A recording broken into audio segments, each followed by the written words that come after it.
पुकारी नहीं तोहरे आस लीला तोहरे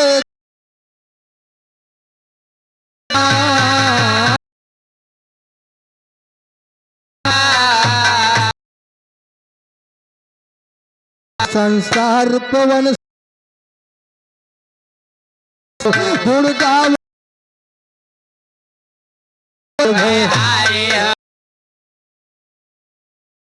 भंवर से लिहाओ पायक बन के रामचंद्र के लंका दिया एक सहारा तोरे लइके सभा बीच लल जो जग जननी जगदम्बे सरस्वती महतारी हो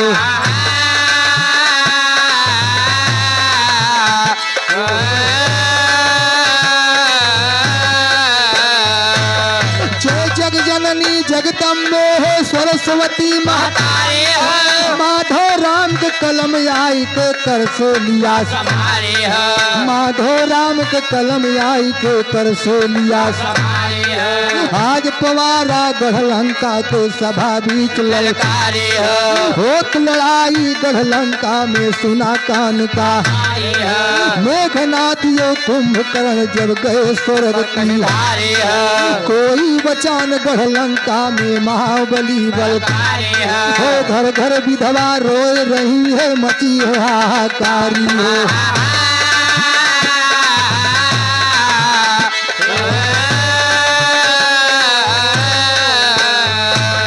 घर घर विधवा रोए रही है मची है हाहाकारी रोवे रानी मंदोदर सर पीट पीट गए रोवे रानी मंदोदर सर पीट पीट गए बैठ सिंहासन पे लंका पद करे फिकरिया कोई बचा न वंश हमरे के कायाज पुकारी हो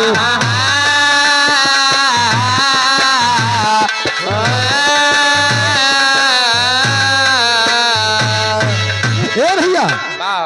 जब लंका में सारी सेना मारी जाती है जब इंद्रजीत बाबूजी मारा जाता है तो रावण को बड़ा दुख होता इसके पहले सारी सेना मारी गई थी रावण को कोई चिंता नहीं थी लेकिन जब इंद्रजीत मारा जाता है तो रावण को बड़ा दुख होता और निराश होकर गद्दी पे बैठा है तो मंत्री रावण को आके समझाने लगा और मंत्री कहता है कि राजन आप चिंता जिन करा अभी आपका एक लड़का जिंदा है जिसे आप भूल चुके हैं और इस समय बेहबावलपुर में राज कर रहा है उसका नाम नारंतक है जिस समय आपका बेटा नारंतक पैदा हुआ था और आप पंडित जी से पूछने गए तो पंडित जी ने बताया कि तुम्हारा लड़का मोरे में पैदा हुआ है मोड़े में भा है मोड़े में नहीं काबा हुआ गोड़े में भा अरे मोर नक्षत्र होता है मोरे में पैदा भा है अच्छा मोड़े में भा है अगर ये लंका में रहेगा तो तुम्हारे लंका का विनाश हो जाएगा इसलिए आप उसी के डर से नारंतक को नदी में फेंकवा दिया था मगर वो मरा नहीं अभी जिंदा है लेकिन देखा मंत्री रावण को कैसे बताओ तुम मास्टर कैसे अरे हर मंत्री कहे झुकाए सिर हर राजन क्यों होते या तीर ये वही बैठा बड़का वीर करे लड़ाई आए ना ये वही बैठा बड़का वीर करे लड़ाई आए ना ये वही बैठा बड़का वीर लड़ाई आए ना ये वही बैठा करे लड़ाई आए ना ये वही बैठा बड़का वीर करे लड़ाई आए ना ये वही बैठा बड़का वीर करे लड़ाई आए ना ये वही बैठा बड़का वीर लड़ाई आए ना ये वही बैठा बड़का वीर जन्मा जब नारंतक और फेंका सिंधु बीच तत्काल वह तो जिंदा आए भुआल राज बरियारी आए ना वह तो जिंदा आए भुआल राज बरियारी आए ना वह तो जिंदा आए भुआल बरियारी आए ना वह तो जिंदा राज बरियारी वह तो जिंदा यह भुआल, राज बरियारी आए ना वह तो जिंदा यह भुआल।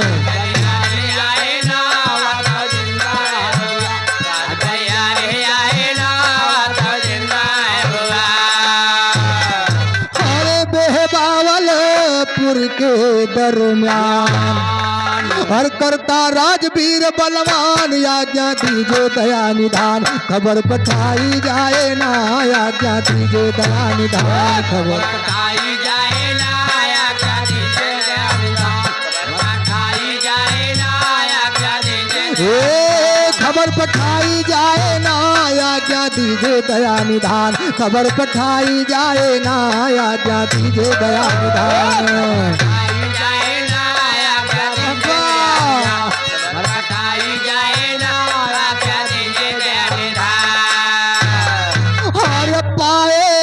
आप गजब पर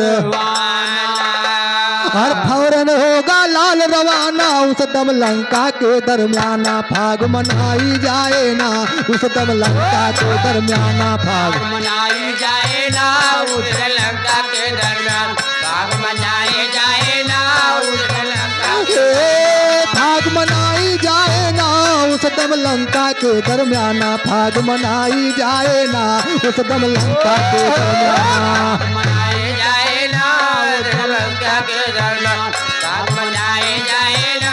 उस लंका के दरमियान। हमारे नारन तक जब अरे बाजिए राम छोड़ मैदान, उस दम लंका के दरमियान विजय करारी आए ना, उस दम लंका के दरमियान विजय करारी आए ना, उस लंका के दरमियान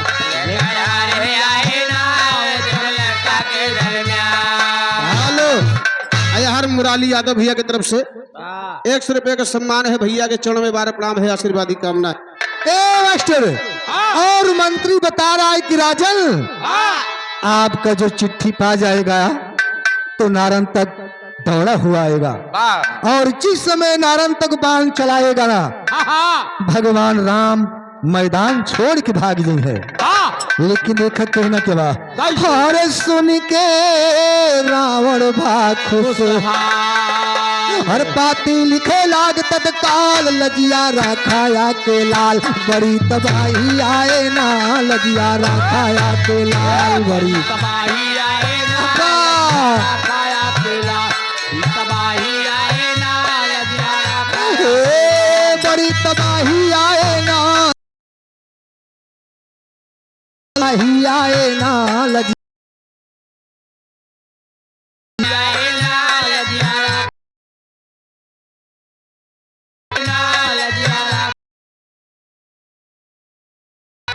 मास्टर हर मर गए वध कुमार दो वध कुमार दोनों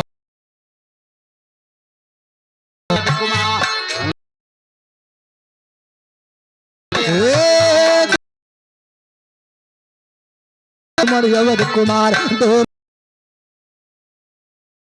वध कुमार दोनों भाई आए हरे अल्लाह तेरा मिटने वाली साथ बड़ी वाली साथ बड़ी बुराई आए ना, बेटा मिटने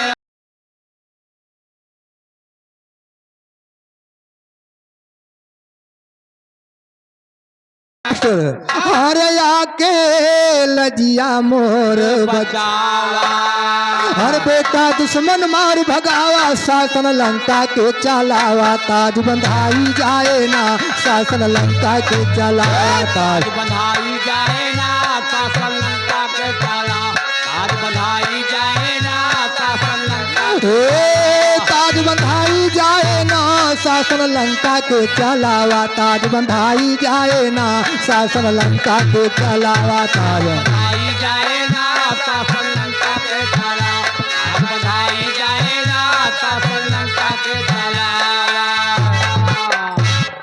वो आई बता यार। हाँ यार, अरे देखा बाबूजी, इसी तरह से मंत्री रावण को जब समझाता है तो रावण बड़ा खुश होगा और एक चिट्ठी लिखेगा और चिट्ठी लिख करके बाबूजी धावल बेहबावलपुर को जा रहा है। मगर एक तर्ज बा कहना बा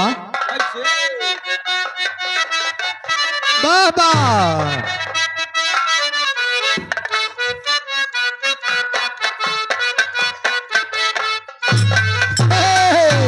कहना बा हरे नई नई खाद से ऊसर चला गे हर मियड़ गवा चक बंदी माँ हर मियड़ गवा चक बंदी माँ हर काहे से धनवा कुटबू पतर का मूसर गवा नस बंदी माँ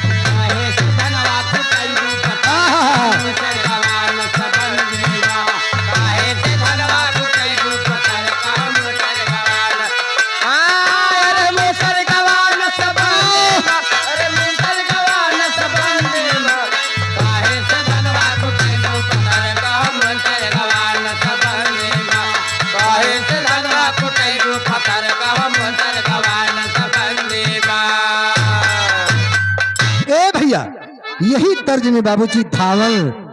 परवाना लेके जात बा, लेकिन कहना बा अरे धावन लेके चला परवाना ओ गढ़लंका से हुआ रवाना हरे लैके विदैया दशानन से धैले बेहबावलपुर की डगारिया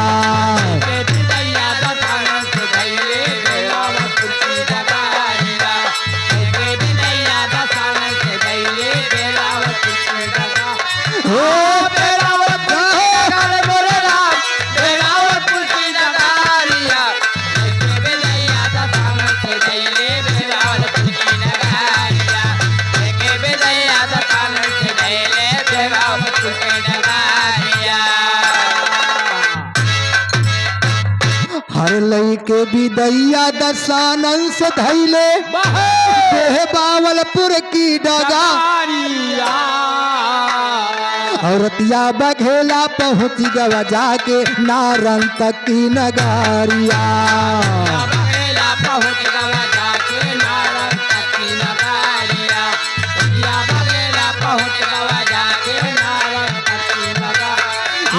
नारन तक की नगर मेरे रामा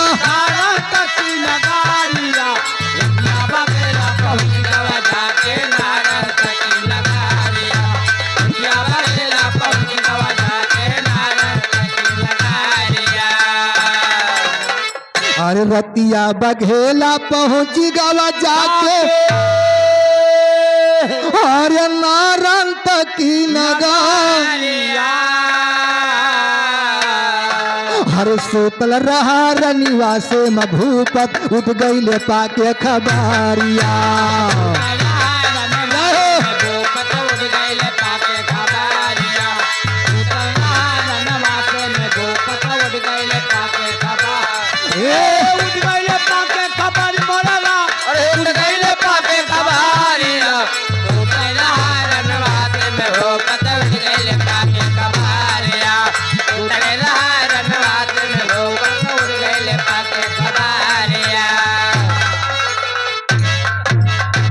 हर सोतल रहा रनिवा से भूपत हर उठ गईल पाके खबारिया हर पाती पढ़े जब लंका पति कई दहिया से फूटे लवारिया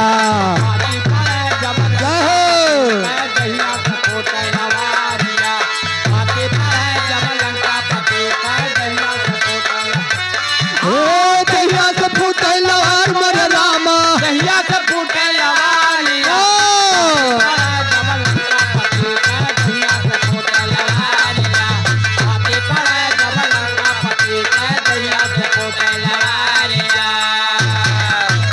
हर पाती पढ़े जब लंका पति हर दहिया से फूटे लवारिया अरे लाग गई अगिया फरक उठी अखिया अब देहले तुरंत अगारिया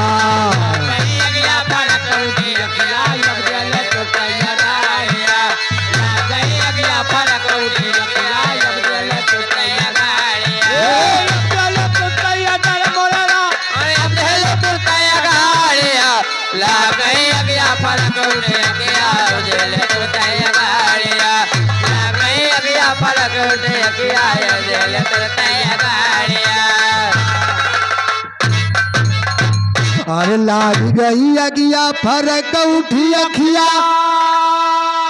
अब देहले तुरंत अगारिया हर सेनापति तैयार कर जल्दी जतनिया है लश्करिया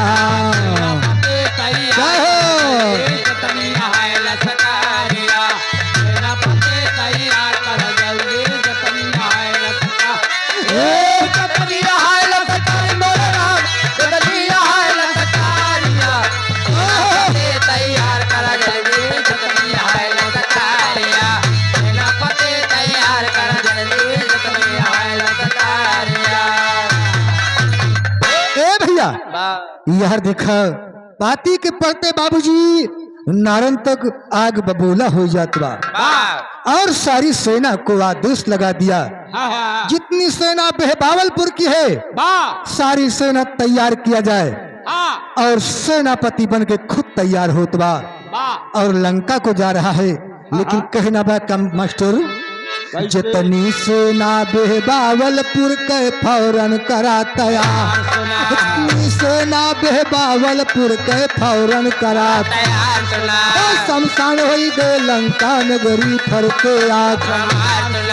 सेना सज गए नारन तक के रथ पे भायसवा दासी जाके बिंदुमती से कहने लगी भूपत जाति यहाँ गढ़ लंका रथ बाटे तैयार सुना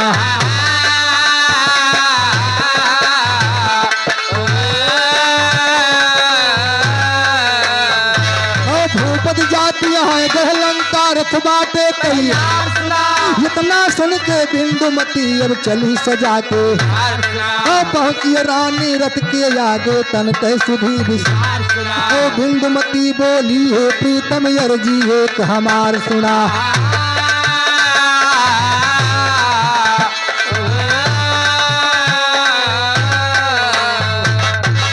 ए भैया सारी सेना बेहबावलपुर की तैयार हो गई और दासी जाके बिंदुमती से बता रही है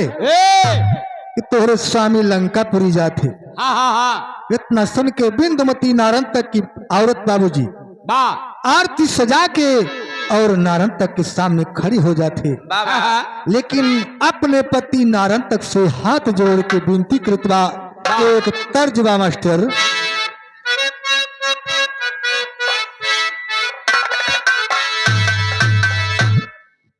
और मुराली यादव ड्राइवर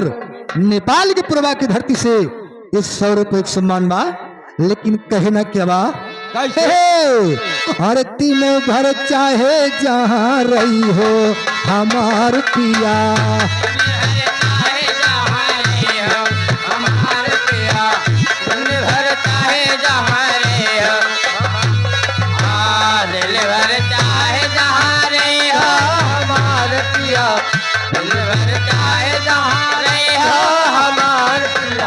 रात के घर चले रात के घर चले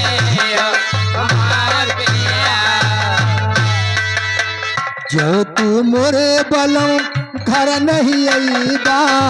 जो तू मोरे बलम घर नहीं आईबा जो तू मोरे बलम घर नहीं आईबा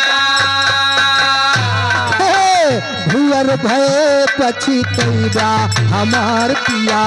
भोर भय पछी तैबा हमार पिया भोर भय पछी तैबा हमार पिया। ए भैया इसी तर्ज में रानी बिंदुमती अपने प्रीतम नारंतक से कहत बा, वाह मगर का कहत बा, कैसे हर कर बैसास से मिला नवा लियाए चला। सास से मिलनवा ले आए चला, कर सास से मिलनवा ले आए चला, कर बैसास से मिलनवा ले आए चला, कर सास से मिलनवा ले आए चला, कर सास से मिलनवा ले आए चला, कर सास से मिलनवा ले आए चला। रानी बिंदुमती कहत प्रीतम, जब से हमका ब्याह खिलाया है हमारे सास ससुर के दर्शन नहीं भवा। वाह कहना बा, कैसे जब से ब्याही कैली ससुरावा, जब से ब्याही ससुरावा, जब से ब्याही आईली ससुरावा, नाही भयल दर्शनवा लियाए चला।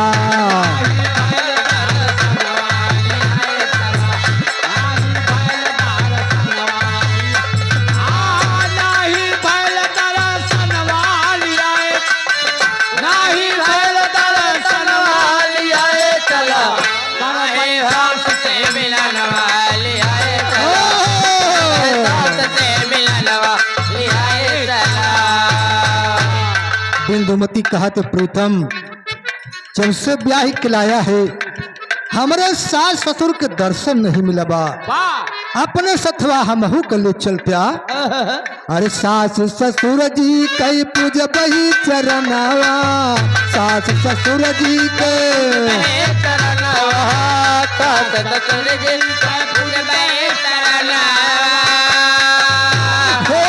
लागल हमर धियनवा लियाए चला, लागल हमर धियनवा।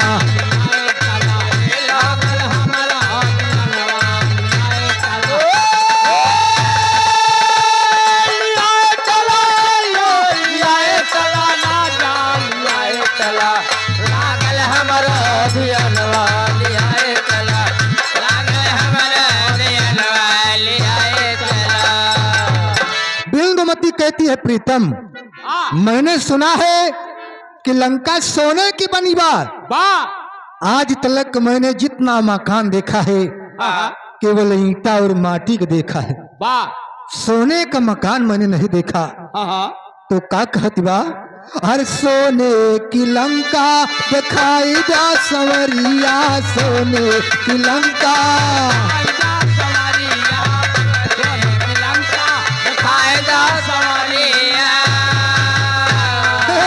पैया लागी सजनवा लियाए चला, पैया लागी सजनवा।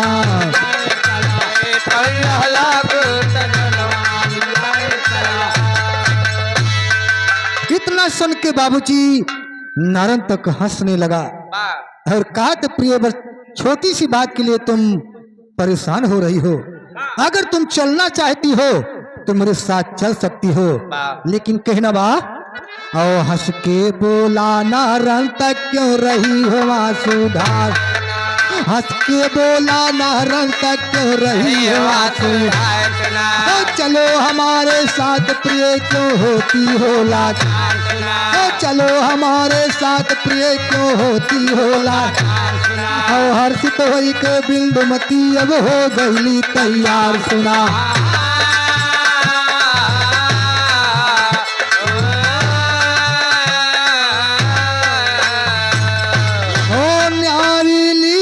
तोहरे गुण गावत संसार।